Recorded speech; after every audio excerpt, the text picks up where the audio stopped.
Well, law enforcement from 2 states urged drivers to pay attention to the roads to stop a recent trend of move-over violations. In Nebraska, vehicles hit 3 cruisers in just 2 weeks. Thanks for joining us. I'm Rob McCartney. I'm Julie Cornell. Tonight, NSP spoke after the most recent crash. We brought that to you as breaking news last night. A box truck hit a patrol unit with a trooper inside. It was on Interstate 80 near 50th Street. The trooper is expected to be okay. In Iowa, troopers say in just hours, more than 100 people failed to move over or slow down.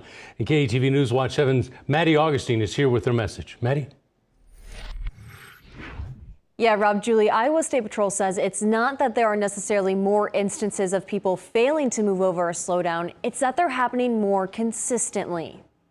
If you see emergency or flashing lights on the shoulder, Iowa State Patrol says it's time to move over. We've got to get the message out that the roadway is a place that everybody has the right to travel, and we need people to share the roadway and be cognitive of others out there, including people on the shoulder. That message delivered during a joint enforcement effort last week. We did 4 hours in the Council Bluffs area and then 4 hours in the Mills County area. With the help of the Council Bluffs Police Department, the Pottawatomie County Sheriff's Office, and the Mills County Sheriff's Office, Iowa State Patrol says within 8 hours, 105 people broke the move-over law.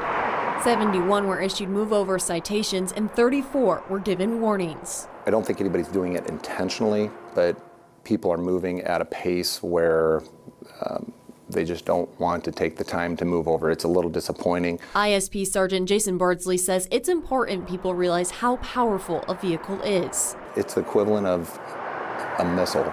While you're sitting in a car that probably the earth-shattering one is when a car goes by and it literally rocks your car. And failure to comply can cost someone their life. We had 2 fatals within a year of failure to move over or slow down. Bardsley says he's had to run away from his patrol car after a driver did not move over. When the semi hit it and my bumper was at the driver's seat of the car. So, I mean, that's how far the impact took the rear bumper into my patrol car. So he says the bottom line?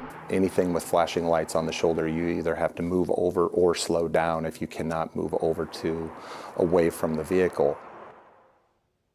ISP says if you fail to slow down or move over, you can be ticketed and fined. Fines start at $210.25. And for any incident that involves a crash, injury crash, or fatality crash, those penalties are increased. It's all in an effort to keep everyone safe. Julie, back to you. Most important thing. Thanks, Maddie.